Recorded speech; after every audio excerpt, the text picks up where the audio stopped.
Hello everyone, welcome to our YouTube channel MIM academy.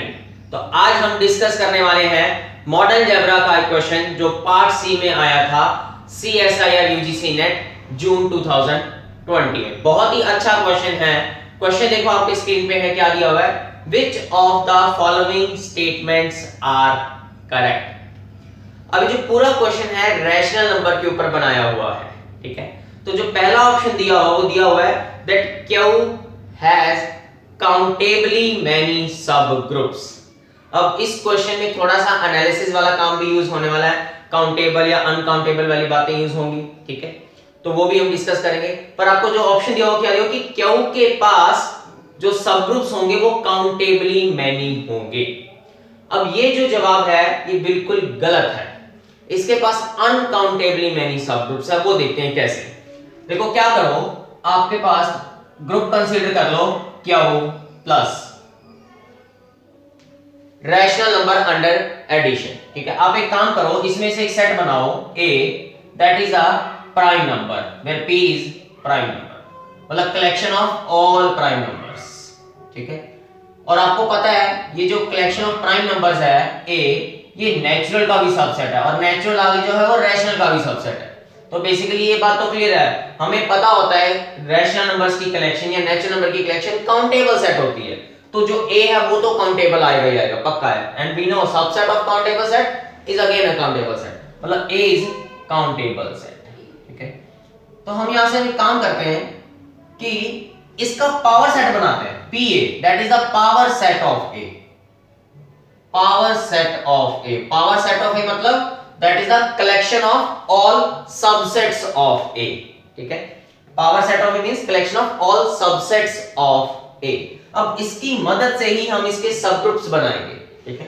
पर उससे पहले हम ये बात प्रूव करते हैं कि जो पावर सेट ऑफ A आएगा ये एक अनकाउंटेबल सेट होगा। ये एक अनकाउंटेबल सेट होगा। क्यों होगा? बहुत आसान काम है। मान लेते हैं अगर ये काउंटेबल सेट हुआ तो हम जानते हैं कोई भी अगर सेट काउंटेबल सेट होता है या तो वो फाइनाइट होता है या फिर वो आपके पास नेचुरल नंबर के साथ इक्विवेलेंट होता है। पर ये तो बात समझ आ रही है कि जो ये PA है ये फाइनाइट सेट तो है नहीं, क्योंकि A इनफाइनाइट है तो उसका पावर सेट इनफाइनाइट आएगा। तो दैट मींस अगर ये काउंटेबल सेट हुआ तो by definition it should be equivalent to the natural number, ठीक है। और साथ में या फिर हम ऐसे बोल सकते हैं कि नेचुरल नंबर जो है वो पावर सेट के इक्विवेलेंट हुआ, ठीक है। और A तो काउंटेबल है ही, तो बाय डेफिनेशन ये जो A है वो नेचुरल नंबर के इक्विवेलेंट हो जाएगा। इक्विवेलेंट का मतलब कि इन दोनों के बीच में कोई ना कोई बाइजेक्शन मिल जाएगी। सिमिलरली इन दोनों के बीच में कोई ना कोई बाइजेक्शन मिल जाएगी। तो अल्टीमेटली इन दोनों के बीच में कोई ना कोई एक बाइजेक्शन मिल जाएगी। वही मैप का कंपोजिशन है ना, तो बाइजेक्शन मिल जाएगी इन दोनों के बीच में। ठीक, ऐसा मैप मिल जाएगा सपोज F जो इन दोनों के बीच में 1 1 on 2 मैप बना देगा। पर ये बात बिल्कुल गलत है बाय यूजिंग कैंटर्स थ्योरम। एनालिसिस में बहुत ही अच्छी थ्योरम है कैंटर्स थ्योरम, कि अगर आपके पास कोई भी एक सेट है, नॉन एम्प्टी सेट है, तो आप A से उसके पावर सेट के ऊपर कभी भी ऑन टू मैप बना ही नहीं सकते। ऑन टू मैप कभी बना ही नहीं सकते। तो बेसिकली आप बाइजेक्शन कैसे डिफाइन कर लोगे? सो इसका मतलब समझ आ गया कि हमने जो यहाँ पे माना था कि पावर सेट हमारा काउंटेबल सेट है वो गलत माना था। सो कॉन्ट्राडिक्शन आ गई वहां से। तो ये बात तो क्लियर हो रही है कि हमारा जो पावर सेट आएगा वो अनकाउंटेबल सेट आएगा, ठीक है। अब हमें पता चल गया कि अनकाउंटेबल सेट है, इसी की मदद से हम इसके सब ग्रुप्स बनाएंगे क्यों के। कैसे? हम क्या करते हैं, कोई भी एक x एलिमेंट कंसीडर करते हैं पावर सेट ऑफ A में से, कोई भी, प्रोवाइडेड वो x एक नॉन एम्प्टी सेट हो, ठीक है। अब इसी की मदद से ही हम एक सेट बनाने जा रहे हैं Gx। कैसा होगा? उसमें रैशनल नंबर होंगे A by B, पर ऐसे रैशनल नंबर जिसमें या तो B 1 हो या फिर B का कोई भी प्राइम डिवाइजर अगर हम देखें वो हमारे x में ही मिलना चाहिए। That means any prime divisor of B belongs to the x, मतलब ऐसे रैशनल नंबर पिक करने, और A कोई भी आपके पास इंटीजर क्वांटिटी है तो आपके पास ऐसे रैशनल नंबर होने चाहिए जिसमें न्यूमरेटर का तो कुछ भी चलेगा, इंटीजर होना चाहिए, पर डिनोमिनेटर या तो 1 हो या उसका कोई भी प्राइम डिवाइजर उसी x में हो जो हमने यहां पे x रखा है। ठीक है, ऐसे कलेक्शन हमने रैशनल नंबर के लिए ली, तो पक्का है ये जो gx होगा वो Q का सबसेट होगा। अब मैं ये प्रूव करना चाहूंगा कि जो gx आएगा ये रैशनल नंबर अंडर एडिशन का सब ग्रुप भी बनेगा। देखो कैसे, बड़ा आसान काम है। सब ग्रुप बनाने के लिए तो हमें पता है क्या करना होता है, एक तो क्लोजर शो कर दो और आपके पास ये शो कर दो कि वो इसमें इनवर्सेस भी दे रहा है, तो वहां से प्रूव हो जाएगा। तो देखो कैसे करेंगे हम। सबसे पहले तो ये सेट हमेशा के लिए नॉन एम्प्टी होगा, चाहे आप कोई मर्जी x ले लो। क्यों नॉन एम्प्टी होगा? क्योंकि जीरो तो पक्का बिलोंग करेगा। जीरो को मैं लिख सकता हूं ना 0/1, तो देखो डिनोमिनेटर 1 या हमने लिखा है ना, या तो डिनोमिनेटर 1 हो या फिर इसका कोई भी प्राइम डिवाइजर x में बिलोंग करे। So that means it always belongs to gx for all x belongs to power set of a। ठीक है, अब हम ये सब ग्रुप प्रूव करते हैं। तो उसके लिए क्या करेंगे, late a by b and c by d are two elements in gx। इसका मतलब ये हुआ कि a और c तो इंटीजर्स हैं, बट b और d या तो दोनों 1 है या दोनों में से कोई एक 1 है, या फिर इन दोनों के प्राइम डिवाइजर जो है वो x में ही बिलोंग करेंगे। तो एडिशन में काम चल रहा है, हम इन दोनों का प्लस करके देखते हैं। a by b plus c by d solve करोगे तो क्या आएगा, ad plus cb over bd। तो न्यूमरेटर तो इंटीजर चाहिए, वो तो इंटीजर है। अब क्या होगा, या तो क्योंकि b1 d1 हो सकता है तो bd इज इक्वल टू 1 आ जाए, और अगर bd इक्वल टू 1 ना भी आया तो कोई बात नहीं, उसका कोई ना कोई प्राइम डिवाइजर तो होगा। और अगर कोई भी प्राइम डिवाइजर हुआ, if p is a prime divisor of b of d, तो हमें पता है ना प्राइम की प्रॉपर्टी होती है, if p divides b into d then either p divides b और p डिवाइड्स d। यहां पे p प्राइम है हमारा, ध्यान रखना इसके पास। ठीक है, ये मैंने इसलिए लिया क्योंकि अगर bd 1 नहीं हो तो उसका कोई ना कोई प्राइम डिवाइजर तो होगा। अगर कोई प्राइम डिवाइजर होगा तो या तो वो b को डिवाइड करेगा या d को डिवाइड करेगा। अब हमें पता है b या d का कोई भी प्राइम डिवाइजर x में ही बिलोंग कर रहा है, क्योंकि ये दोनों एलिमेंट हमारे gx के हैं। तो इसका मतलब अल्टीमेटली ये मुझे पता चला कि bd का कोई भी प्राइम डिवाइजर x में ही बिलोंग करेगा। तो that means p belongs to x। So that means ये पता चलेगा कि अगर इसमें से मैं कोई भी दो एलिमेंट पिक करता हूं तो उसका एडिशन भी इसी में बिलोंग करे। That means it is closed under addition। ठीक है, और यहाँ पे आइडेंटिटी जीरो ही काम कर रही है। किसी भी रैशनल नंबर में क्या ऐड करेगी, वापस वही रैशनल नंबर जीरो, 0/1 है ना इसमें। और इनवर्सेस भी है, अगर आप कोई भी a by b लेते हैं तो उसका इनवर्स कोई और नहीं माइनस a और b ही होगा।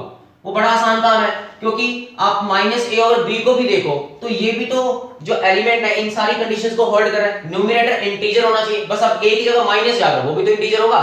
b या तो 1 या उसका प्राइम डिवाइजर x में, यस वो भी फॉलो कर रहा है। इसका मतलब हर रैशनल नंबर के लिए इसका नेगेटिव भी इसी में पड़ा है, जो कि इनवर्स का काम करेगा हमारे लिए।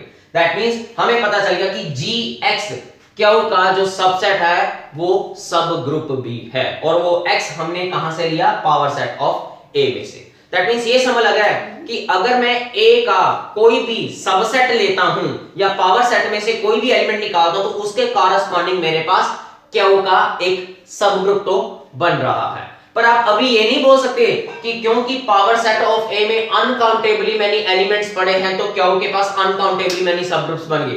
क्या आपका शायद ऐसा हो कि अलग अलग एलिमेंट के लिए क्या होता है, एक ही सब ग्रुप बन रहा हूं। मतलब अगर आपने वहां से दो डिफरेंट एलिमेंट पिक किए pa में से, क्या पता उसका जो gx और या gy बनेगा वो सेम बन जाए। तो उसके लिए आपको ये बताना पड़ेगा कि अगर मैं पावर सेट ऑफ a में से दो डिफरेंट एलिमेंट पिक करता हूं तो दो डिफरेंट सब ग्रुप ही बनेंगे, तब आप बोल सकते हैं कि हाँ हर एलिमेंट के लिए pa में से क्या का एक कॉरस्पॉन्डिंग डिफरेंट सब ग्रुप बन रहा है। तो वो करना बहुत आसान है कि अगर हम let x and y are two elements in power set of a और वो दोनों डिफरेंट है, तो हम ये प्रूव कर देंगे दैट जो gx बनेगा ऐसा ही और कुछ जो gy बनेगा वो भी डिफरेंट आएगा ही आएगा। बड़ा आसान काम है, देखो कैसे करोगे। Since gx and y are not equal, इसका मतलब ये होगा कि कोई ना कोई एक ऐसा प्राइम होगा जो x में है y में नहीं है, या फिर y में है x में नहीं है। मतलब ये बात पक्का होगी ना कोई एक ऐसा एलिमेंट होगा जो एक में है दूसरे में नहीं है। तो मान लेते हैं कि वो p प्राइम x में बिलोंग कर रहा है, where p is a prime but p does not belong to y। समझ रहे? तो अब आप क्या करो, टेक 1 by p। अब जो 1 by p एलिमेंट होगा वो एक रैशनल नंबर बना, जिसमें न्यूमरेटर इंटीजर है और डिनोमिनेटर p है और जिसका प्राइम डिवाइजर p है वो x में बिलोंग कर रहा है। इसका मतलब ये बोल सकते हो कि वो gx में बिलोंग करेगा। बट जो 1/p है वो gy में तो बिलोंग करेगा ही नहीं, क्योंकि gy में बिलोंग करने के लिए तो चाहिए था कि या तो डिनोमिनेटर बनो, वो तो है नहीं, या फिर उसका डिवाइजर प्राइम डिवाइजर y में हो, पर इसका प्राइम डिवाइजर तो सिर्फ खुद p है, वो p y में तो है नहीं। इसका मतलब हमें समझ लग गया, हमने एक एलिमेंट ढूंढ लिया जो gx में है बट gy में नहीं है। इट मींस यहां से समझ लग गया कि gx और gy बराबर नहीं है। तो अब अल्टीमेटली प्रूव हो गया कि पावर सेट ऑफ A जो कि आपके पास इनके सारे सबसेट्स ही दे रहा है, जो कि अनकाउंटेबली मेनी एलिमेंट्स दे रहा है, हर एलिमेंट के लिए Q का एक डिफरेंट सब ग्रुप बन के आ रहा है। सो हेंस प्रूव्ड कि Q हैज अनकाउंटेबली मेनी सब ग्रुप्स।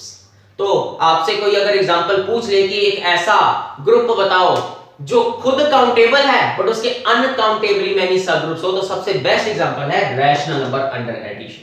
एक क्वेश्चन टिफर में आया था, पूछा हुआ था ट्रू फॉल्स के रूप में कि क्या हर काउंटेबल ग्रुप का अनकाउंटेबली मेनी सब ग्रुप्स आएंगे, वो फॉल्स स्टेटमेंट थी। काउंटर एग्जांपल क्या होगा, खुद काउंटेबल है पर इसके अनकाउंटेबली मेनी सब ग्रुप्स है। तो होप सो ये स्टेटमेंट आपको बहुत अच्छे से क्लियर होगी। तो पहला स्टेटमेंट तो रॉन्ग स्टेटमेंट है क्वेश्चन की। अब दूसरा स्टेटमेंट देखो क्या कहा हुआ है कि Q के पास अनकाउंटेबली मेनी सबसेट्स है। तो बेसिकली सेकंड ऑप्शन में तो वो सिंपली आपको Q के पावर सेट की बात कर रहा है, वो तो बड़ा आसान है। Power set of Q that is a collection of all subsets of Q। अगर ये काउंटेबल हुआ तभी काउंटेबली मेनी सबसेट्स आएंगे, ठीक है। अगर ये काउंटेबल हो तो वही बात नेचुरल नंबर के साथ इसकी क्या होगी, इक्विवेलेंट होगा, मतलब 1/1 मैप होगा, ठीक है। और आपको पता है Q तो काउंटेबल होता ही है, Q अगर काउंटेबल है तो जो Q सेट है वो नेचुरल नंबर के साथ इक्विवेलेंट है, मतलब इन दोनों के साथ 1/1 मैप, इन दोनों के साथ 1/1 मैप, तो अल्टीमेटली इसके साथ 1/1 मैप पॉसिबल ही नहीं है बाय कैंटर्स थ्योरम। सो इसका मतलब यहां पे इसे ऑन टू मैप नहीं बन सकता, मतलब कभी इक्विवेलेंट हो ही नहीं सकते। दैट मींस जो पावर सेट आएगा आपके पास वो अनकाउंटेबली मैनी एलिमेंट देगा, मतलब Q हैज अनकाउंटेबली मैनी सबसेट्स। तो मतलब सेकंड स्टेटमेंट आपका बिल्कुल करेक्ट स्टेटमेंट है, ठीक है। अब तीसरा स्टेटमेंट इसमें पूछा हुआ है कि finitely generated subgroup of Q is cyclic. Finitely generated subgroup का मतलब हुआ कि late H be subgroup of Q plus and it is finitely generated such that H is finitely generated। finitely generated का मतलब ये हुआ कि finitely many एलिमेंट से ये ग्रुप जनरेट हो रहा है, ठीक है। मान लेते हैं कि H is generated by finitely many elements, let's suppose A1 by B1, A2 by B2 and up to so on AK by BK। In element से जनरेट करोगे तो हमारा H बन जाएगा। अब वो कह रहे हैं कि वो साइक्लिक ही होगा। अभी आप साइक्लिक नहीं बोल सकते क्योंकि साइक्लिक के लिए जरूरी होता है कि वो एक ही एलिमेंट से जनरेट हो, ठीक है। तो आप एक काम करो, एक एलिमेंट बनाते हैं, टेक सपोज X बना लिया मैंने, और वो क्या बनाया B1 B2 up to BK, मतलब जो डिनोमिनेटर्स हैं उनका मल्टीप्लाई करके बना लिया मैंने, ठीक है।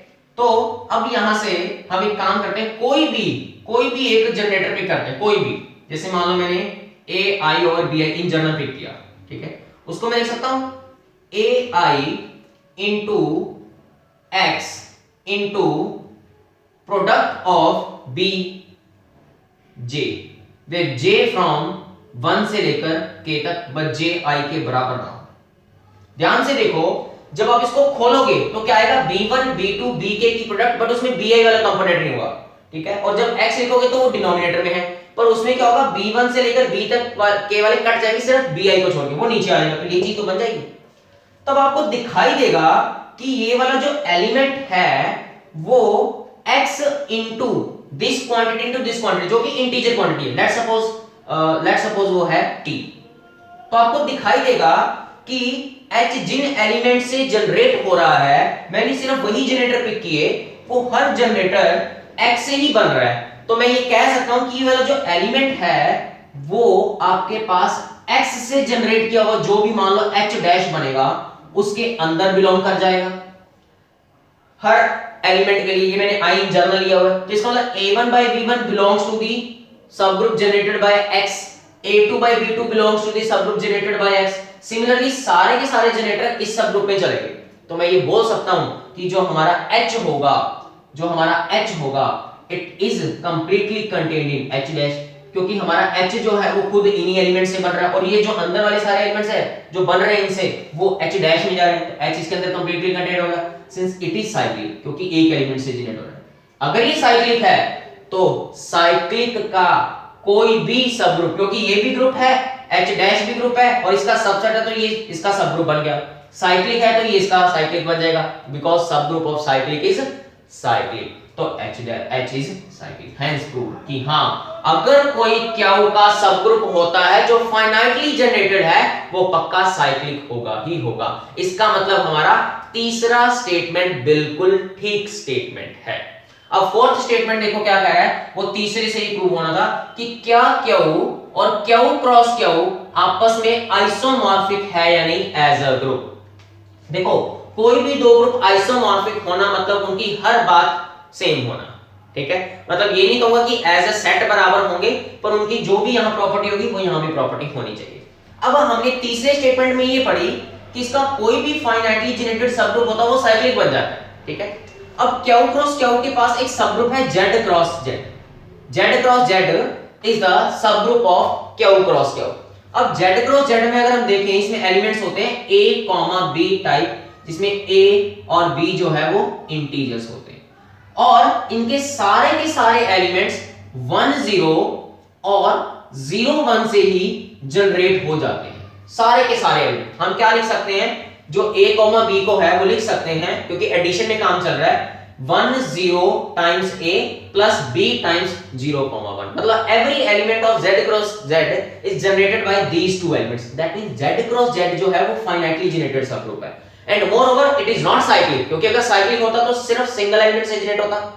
तो मतलब क्यू क्रॉस क्यू के पास एक ऐसा सब ग्रुप है जो फाइनाइटली जनरेटेड है बट साइक्लिक नहीं है। और हमने तीसरे स्टेटमेंट में भी प्रूव किया कि क्यू का कोई भी फाइनाइटली जनरेटेड सब ग्रुप होगा वो साइक्लिक होगा। तो ये एक बात क्यू में ठीक हो रही है, क्यू क्रॉस क्यू में ठीक नहीं हो रही, बस यही बात के कारण ये दोनों आपस में आइसोमॉर्फिक नहीं हो सकते, क्योंकि अगर आइसोमॉर्फिक होते तो हर जो यहां बात ठीक है वो यहां भी बात ठीक होनी चाहिए थी। तो बेसिकली तीसरा स्टेटमेंट से ही चौथा क्वेश्चन हो जाना था, तो चौथा स्टेटमेंट गलत है। तो ओवरऑल इसका सेकंड और थर्ड स्टेटमेंट ट्रू स्टेटमेंट है। तो होप सो आपको ये पूरा क्वेश्चन बहुत अच्छे से क्लियर हो गया होगा। तो अगली वीडियो में हम एक नए क्वेश्चन के साथ आपके साथ जुड़ने वाले हैं। So okay, thank you very much.